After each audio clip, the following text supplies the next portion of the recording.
공동에 드린 말씀 골로새서 2장 6절로 7절 말씀 가지고 삶이 달라진 믿음이라는 제목으로 함께 은혜를 나누겠습니다. 한국의 어떤 식당에 갔는데 식당 한 벽 쪽에 이상한 숫자가 적혀 있었습니다. 100 빼기 1은 몇이죠? 99잖아요. 근데 100 빼기 1은 제로라 이렇게 돼 있었습니다. 왜 그렇게 됐을까요? 그 말은 뭐냐면 100번 손매게 잘해도 한 번 잘못하면 꽝이다 라는 의미로 쓰여졌습니다. 어떤 목사님이 아무리 사람이 살아가는 그 인생이 모든 세상 것을 다 갖추고 또 누리고 가졌다 할지라도 한 분 예수 그리스도가 그 안에 계시지 않으면 꽝이다 라는 말이 있습니다. 맞는 말씀이 있습니다. 우리가 신앙생활하는 가운데 100번을 옳은 생각을 하고 100번을 결심을 하고 100번을 작정을 한다 할지라도 그 삶의 변화가 일어나지 않고 달라지지 않으면 그 인생의 신앙은 꽝이라는 거예요.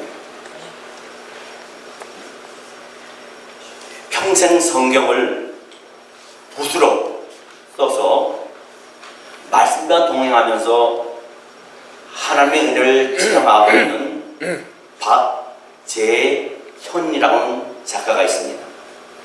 그럼 구약 성경 39권을 13살부터 37년 동안 붓으로 써가지고 그 붓으로 쓴 그 종이가 5,300여 장에 달해서 그것을 쌓아봤더니 4m가 넘었습니다. 여러분, 붓으로 성경을 쓴다는 게 쉬운 게 아니거든요.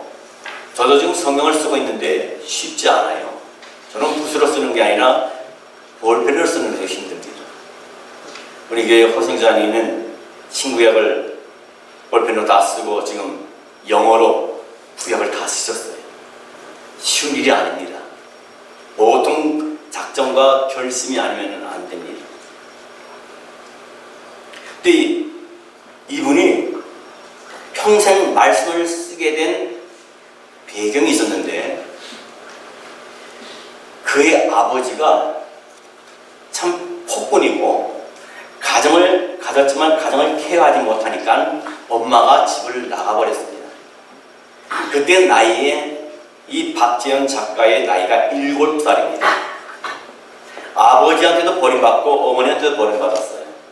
그런 상황에서 어느 날 길을 걸어가는데 주일날입니다. 시골인데 교회 종이 댕그렁댕그렁 울리는데 마음속에 그것이 가고 싶은 마음 강한 열망이 생기더라는 겁니다.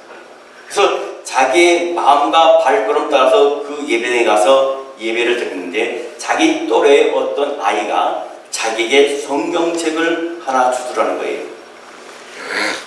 그 성경책을 갖고 얼마나 감동했는지 집에 와서 일주일 동안 성경을 읽는 가운데 성령님께서 그 어린 박재현 어린이에게 감동을 주셔가지고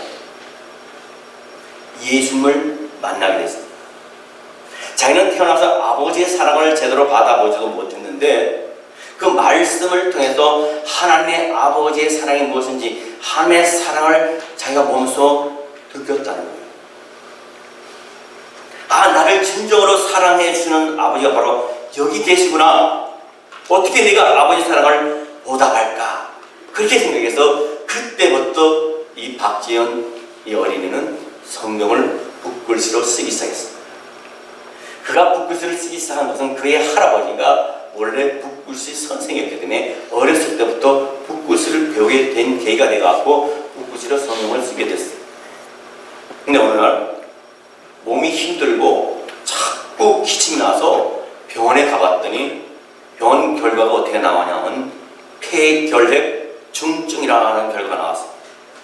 계속 기침이 나와서 그래서 근데 그분이 그 병원이 하는 말이 당신은 얼마 동안 살지 못합니다. 그 사형 선고를 받고 기도원에 올라가서 금식하면서 하나님께 매달렸습니다. 하나님, 내가 아버지 없이 어머니 없이 살았지만은 하나님 아버지를 알게 된 것도 하나님의 사랑을 깨닫고 하나님을 의지하면서 사는데 내 인생이 여기서 그냥 끝나야 되겠습니까? 하나님 나를 살려주시옵소서. 그럼 내가 하나님의 영광 안에서 쓰임받겠습니다 하는 기도를 하는 가운데 그 금식하는 가운데서 하루에 18시간씩 붓글씨로 성령을 썼다는 겁니다. 놀라운 역사가 일어났습니다.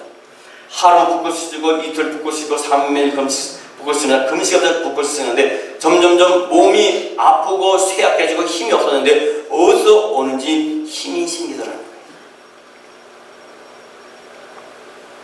그래서 금식기도 끝나고 보호실 후에 자기가 진찰을 했던 병원에 가서 진찰을 받아보니 그 폐결핵 중증 그 균이 어디로 가는지 흔적도 없이 성령의 불이 그를 치료해 준 줄 믿습니다. 아멘. 하나님 말씀은 치료의 하나님입니다.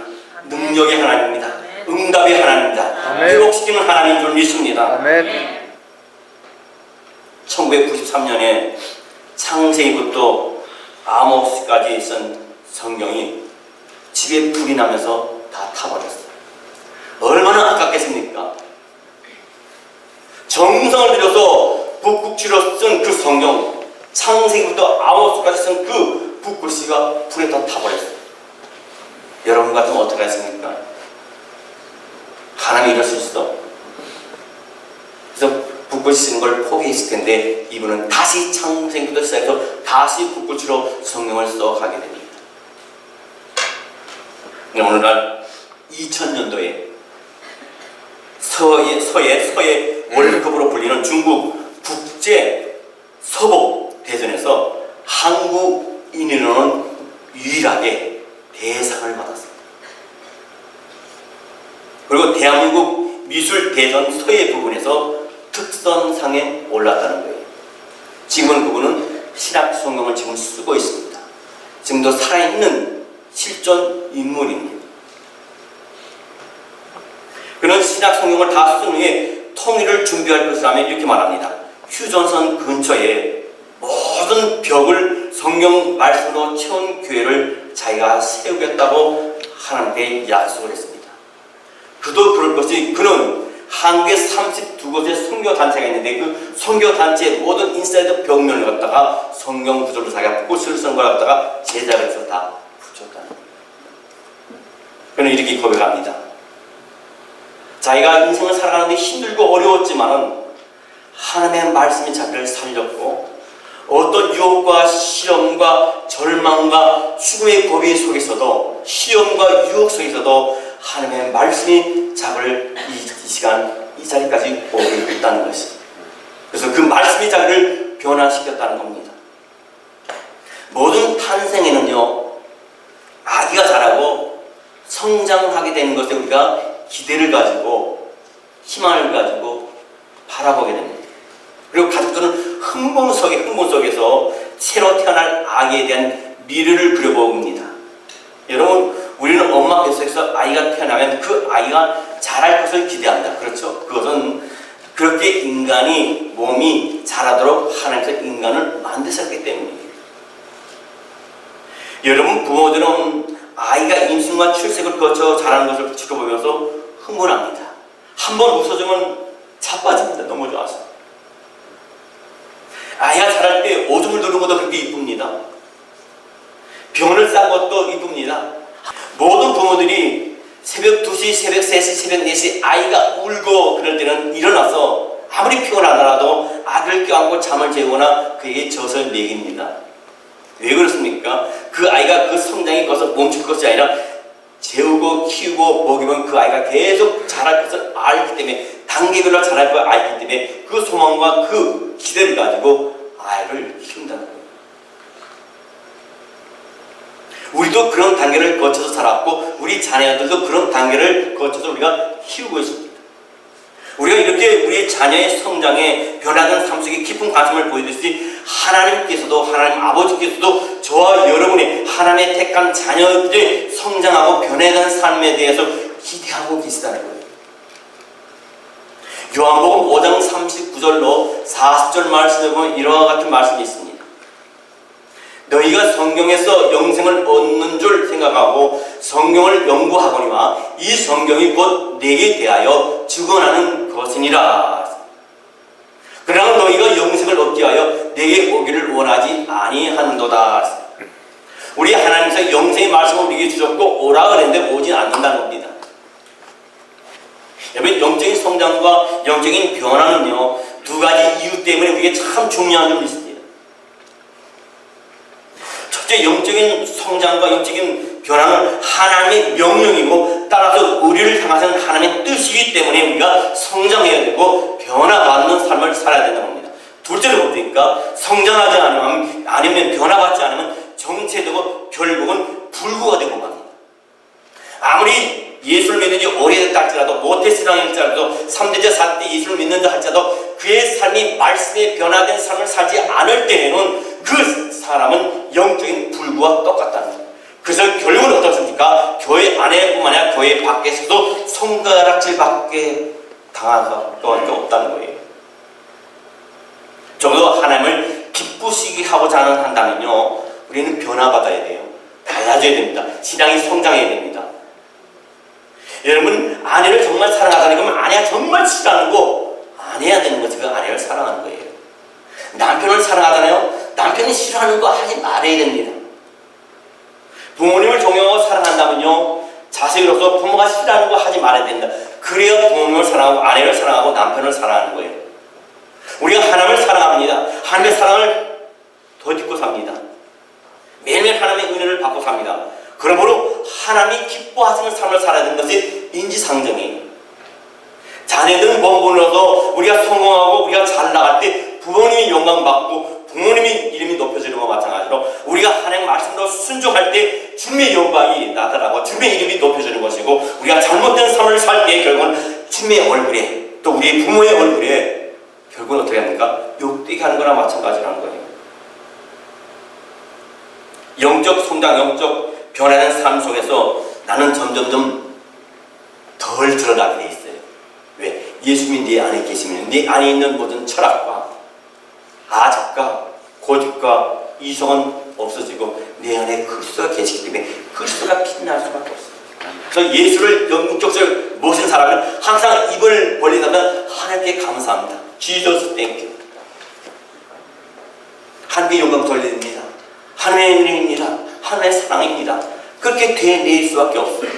그러면 해서 어떡합니까? 성령 하나님 내 안에 계시기 때문에 나는 죽고 내 안에 성령이 살아서 성령의 열매를 맺혀지게 될 수밖에 없다는 거예요. 세례요한이 제자들이 와서 지금 어떤 일이 벌어지고 있는 거 아닙니까? 할 때 세례요한이 뭐라 했습니까? 요한복음 3장 30절 말씀에 그는 흥하여야 되겠고 나는 쇠하여야 되리라. 예수님이 내 안에 계시면 나는 쇠하여질 수밖에 없어요.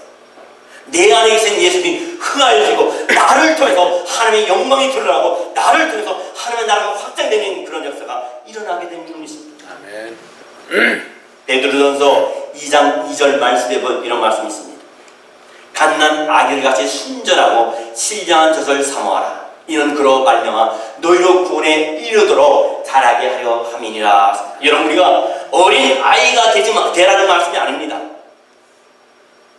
성장하라는 겁니다. 변화되는 거라는 거예요. 다만 뭡니까? 갓난아기같이 순전하는 것은 때 묻지 않게 순전하고 예수의 마음, 예수의 성품, 온유함과 자비로움과 인자함과 긍휼하심 우리에게 있으라는 거예요.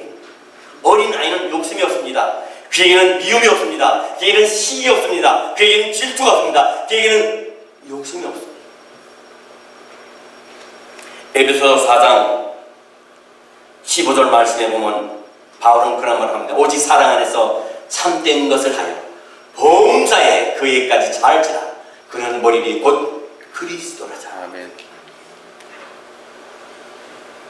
갓난하게 중요한 것은 뭡니까? 키가 크고 신체가 날마다 더해지고 지식이 날마다 더해지고, 하나님을 믿는 하나님의 백성들이 원하는 하나님의 마음은 뭡니까? 우리가 자라기를 원해요. 변화되기를 원합니다. 요한복음 10장 10절 말씀에 보면 도둑이 오는 것은 도질하고 죽이고 멸망시키는 것뿐이요 내가 온 것은 양으로 생명을 얻게 하고 더 풍성히 얻게 하려 하는 것이라 했습니다. 예수는 우리에게 생명을 주실 뿐만 아니라 더 풍성히 주신다 했어요. 모자람이 없이 풍성하게 준다 했습니다. 흔들어 넘치도록 주신다 했습니다. 그러므로 그럼에도 불구하고 우리가 자라야 하는데 변화봐야 되는 받아야 되는데 성숙해야 되는데 성령의 영을 맺어야 되는데 왜 맺지 못합니까? 그것은 우리가 예수님과 맺은 관계를 엉망으로 만들었기 때문이에요. 예수님과의 관계, 그 관계보다 못한 내가 더 좋아하고 내가 더 관심 있는 것에 거기에 마음을 빼앗겼기 때문에 거기에 마음을 바꿨기 때문에 우리가 변해진 삶을 살지 못하고 달라진 삶을 살지 못하고 똑같은 삶을 과거나 현재나 미래나 1년 전이나 10년이나 5년이나 현재 2015년이나 똑같이 그 걸음을 걸어가고 있다는 거예요. 왜 그렇습니까? 내가 하나님 우선주의가 아니라 나의 관심이 하나님에게 대한 관심이 아니라 세상의 관심이 더 많다는 겁니다. 하나님 앞에 나와서 예배드리는 것보다 하나님 앞에서 기도하는 것보다 말씀 듣는 것보다 그보다 더 좋은 세상의 짝을 해서 거기에 예수님을 바꿔버렸어요. 영적 성장의 변화된 삶의 두 가지 요소를 소개하려고 합니다. 베드로후서 3장 18절 말씀에 그런 말씀이 있습니다. 오직 우리 주 곧 구주 예수 그리스도의 은혜와 그를 아는 지식이 있어 자라가라. 영광이 이제와 영원한 날까지 그에게 있을지어다. 믿습니까? 네. 우리에게 필요한 은혜와 지식은 예수님께로 오는 줄 믿습니다. 하나님의 은혜는 놀랍게도 그리스도인의 삶을 이야기할 때마다 언제나 그렇죠? 거론됩니다. 우리가 예수 믿으면서 하나님 믿으면서 구원받은 자로서 교회에서 가장 많이 사용하는 단어가 뭡니까? 은혜라는 말이에요. 은혜라는 것은 하나님이 그의 선하심에 따라서 무한정으로 이렇게 쏟아부으시는 은혜가 그 하나님의 은혜인 줄 믿습니다.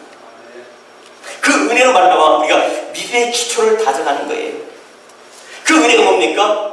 하나밖에 없는 독생 성자를 우리를 위해서 십자가에 달리시기까지 우리를 구속하셨고 우리의 성령을 선물로 주시사 아버지를 아버지라 부르게 하시사 우리로 하여금 구원에 받은 하나님의 자녀로서의 선택하여 주셨고 하늘나라의 생명 역사에 우리의 이름을 명명시켜 주셨기 때문에 그것이 우리의 믿음의 기초가 된 줄 믿습니다. 아멘. 바로 우리가 저와 여러분은 은혜 받았을 뿐만 아니라 성령 받은 줄 믿습니다. 왜 그렇습니까? 성령으로 아니하고는 아버지를 주할 수 없음이로라. 은혜는 우리의 노력으로 획득할 수 있는 것이 절대로 아니에요. 그저 받아서 누리면 됩니다. 우리가 부모님에게 은혜를 받는 거 노력해서 됩니까? 아니에요. 그저 주시는 겁니다. 이와 같이 하나님은 우리가 노력함으로 인해서 하루에 우리를 은혜를 주는 것이 아니라 무조건적으로 우리를 은혜를 베푸시고 사랑을 베푸시는 줄 믿습니다. 은혜는 우리가 노력을 되지 않고 하나님의 주심으로 우리가 얻게 된 줄 믿습니다. 그러나 성경은 우리가 은혜로 구원을 받고 또 은혜로 성장한다고 말해요. 성장은 우리 노력이 필요하지만 사실 성장하는 것도 우리가 변화받는 것도 하나님의 은혜가 아니면 안 된다는 거죠. 그래서 바울은 골로새서 교인들에게 그런 말을 합니다.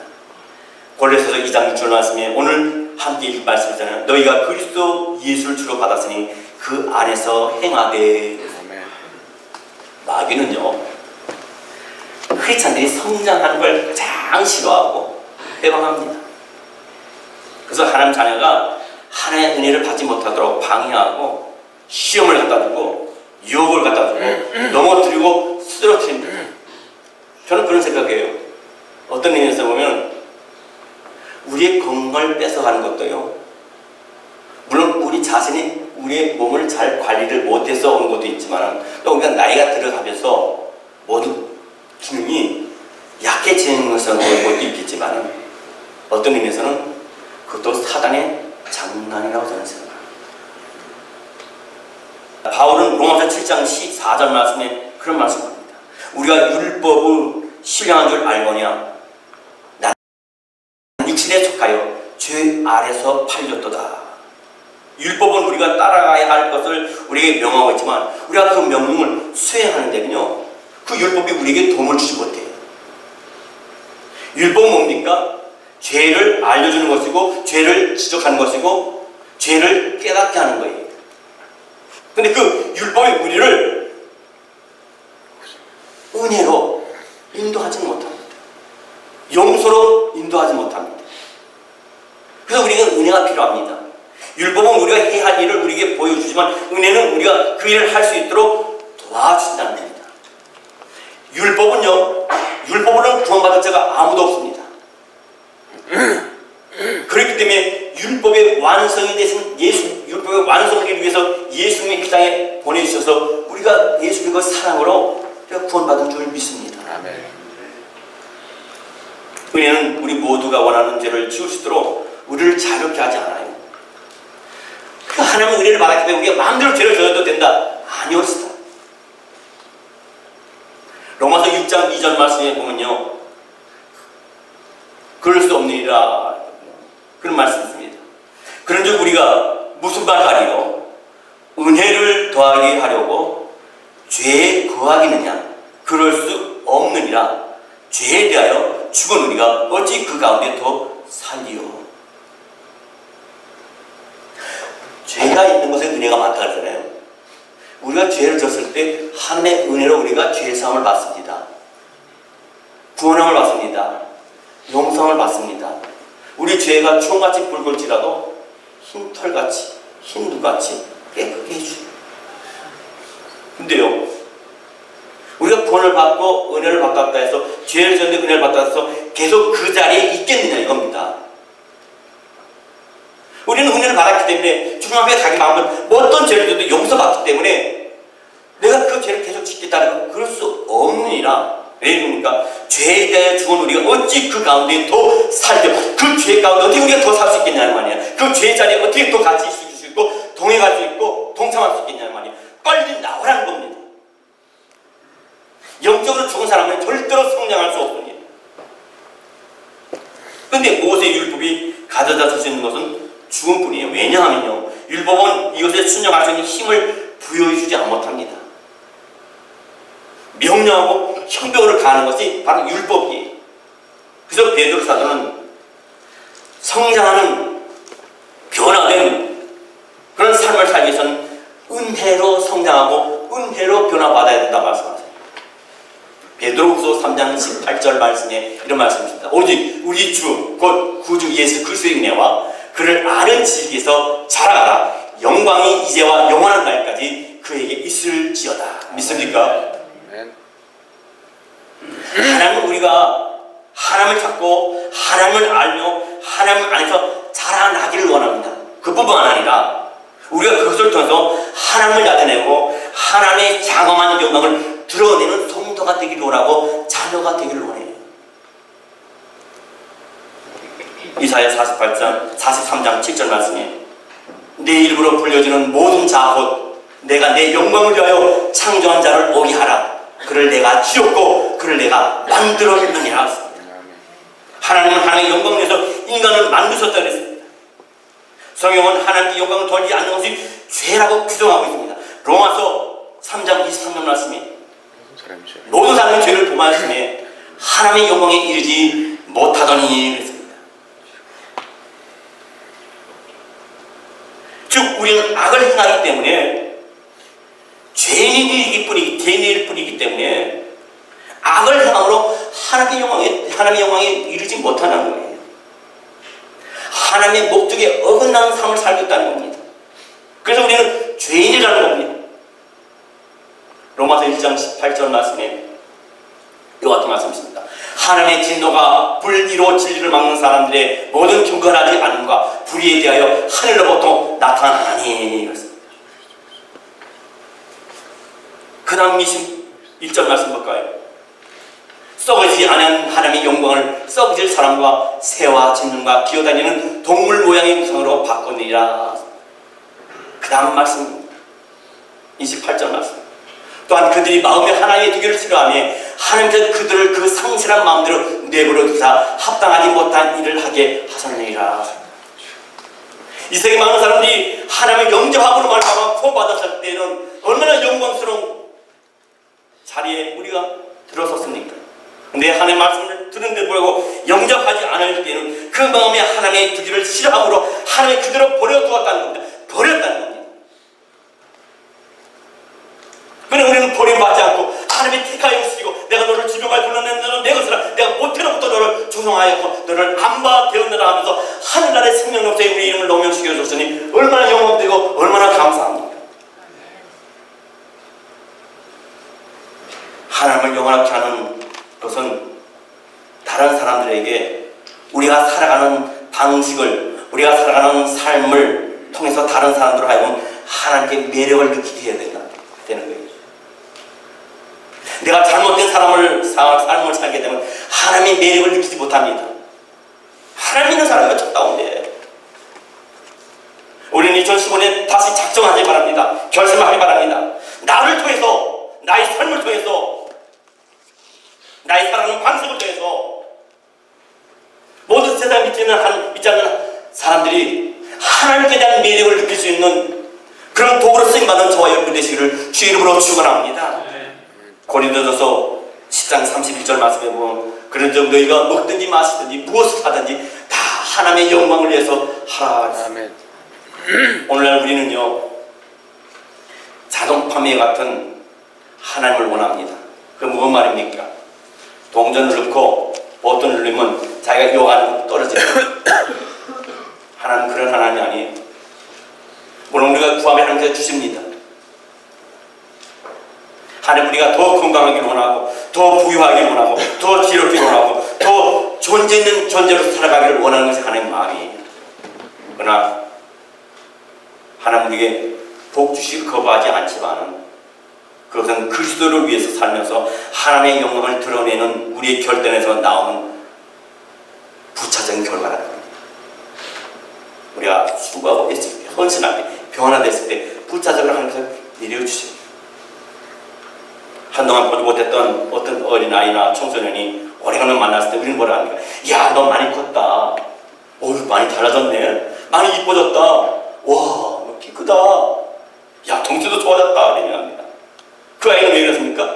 자랐기 때문에 그 아이는 바지가 짧아서 바지를 더 이상 입지 못합니다. 신발이 작아서 더 이상 신지 못합니다. 마찬가지로 하나님 믿는 저와 여러분의 신앙의 삶은요, 성장하는 삶은요, 이와 같이 변화되고 뭔가 달라지는 삶을 살아야 된다는 겁니다. 말씀을 마칩니다. 토마스 오베다이아 치솜이라는 분이 있습니다. 이분은 목사님입니다. 1866년에서 1966년까지 사셨어요. 미국의 한 가난한 가정에서 태어나서 독학으로 공부를 해가지고 교사가 됐습니다. 근데 건강이 악화돼갖고 그 교사직마저도 내려놓게 되었어요. 그는 27살 때에 예수님을 영접해갖고 무디 신학교에 가서 신학을 공부하고 목사가 되었습니다. 근데 목회를 하는데 건강 계속 회복되지 못해서 1년 만에 목회를 그만두고 내가 앞으로 어떻게 살까? 그런 가운데 하나님께서 이분에게 말씀을 주십니다. 예레미야 3장 22절로 23절 말씀이 그 마음에 팍 와닿는 거예요. 그 말씀에 야훼의 인자와 긍휼이 무궁하심으로 우리가 진멸되지 아니함이니이다. 이것들이 아침마다 새로우니 주의 성실하심이 크시도소이다. 너무 이 말씀에 감동받고 이것을 찬송 가사로 만들어야 되겠다고 곡을 붙여서 찬송을 부르기 시작합니다. 근데 이분이 곡이 어디서 많이 불려졌냐면 빌리 그레엄 목사님이 세계적인 부흥사 아닙니까? 목회자 아닙니까? 그분이 가는 곳곳마다 그 빌리 그레엄 목사님을 따라다니는 조지 베버리 쉐아라는 선생님이 계신데 그분이 빌리 그레엄 목사님 갔을 때마다 이 토마스가 작곡한 그 노래를 계속 특성으로 불러요. 목사님 설교하시네. 그래서 이 노래가 얼마나 많이 퍼졌는지 모릅니다. 이분이 토마스라는 분이 그 건강이 약한데도 불구하고 이 목사님 그가 살아가는 동안 1200여 곡을 갖다가 찬송을 작사하고 있어요. 그 중에 우리가 유명한 393장입니다. 오 신실하신 주 내 아버지. 늘 함께 계시니 두려움 없네. 그 사랑은 변치 않고 나를 지키시며 어제나 오늘이 한결같네. 오 신실하신 주, 오 신실하신 주, 날마다 자비를 베푸시며 일용할 모든 것 내려주시니 오 신실하신 주, 나의 구주. 이 찬양이 4절까지 있습니다. 시간 관계상 다 저희 여러분에게 읽어드리지 못하지만 집에 가서 한번 393장을 불러보시고 읽어보시고 그러므로 해서 그가 1200곡의 찬송시를 작사 작곡하는 가운데 그의 변이 깨끗이 나왔어요. 이 모든 것을 우리에게 주어지는 가장 큰 이유는 뭡니까? 이 질문 앞에 로마서 8장 28절 말씀이 우리에게 와닿습니다. 우리가 알거니와 하나님을 사랑하는 곧 그의 뜻대로 부르심을 입은 자들에게는 모든 것이 합력하여 선을 이루니라 했습니다. 믿습니까? 아멘. 하나님 미리 아시고 모든 것에 하나님 뜻 가운데 우리 협력할 때 우리 뜻을 이루어준다는 겁니다. 2015년도에 우리의 표가 뭡니까? 마음을 같이하여 하나님의 뜻을 이뤄가는 교회입니다.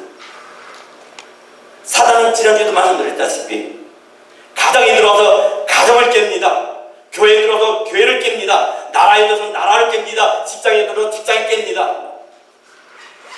그러나 2015년도 우리는 하나 똘똘 뭉쳐서 마태복음 11장 18절 말씀대로 내가 이 반석에 내 교회를 세우니 음부의 권세가 이기지 못하리라.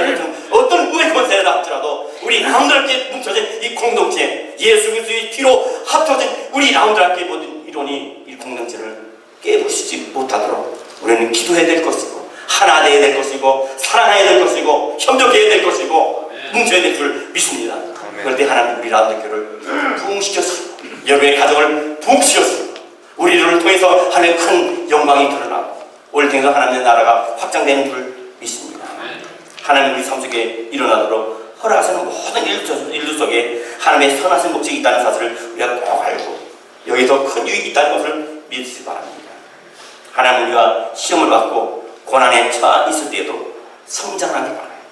힘들고 어렵다 하더라도 고통 중에 아픔 중에 있다 할지라도 여러분 주저앉지 마시기 바랍니다. 주님 우리에게 말씀합니다. 뒤로 물러나 침륜에 빠질 자를 하나님이 기뻐하지 않는다 했습니다. 그럴수록 일어나시기 바랍니다. 주님을 부르시기 바랍니다. 주님을 찬양하시기 바랍니다. 주님의 이름을 높이기 바랍니다. 아멘. 그럼 어때서 2015년 여러분에게 하나님께서 준비하신 특별한 모든 은사와 물건 이권 영권의 복을 풍성히 받는 복된 2015년 한 해가 되시기를 주의 이름으로 축원합니다.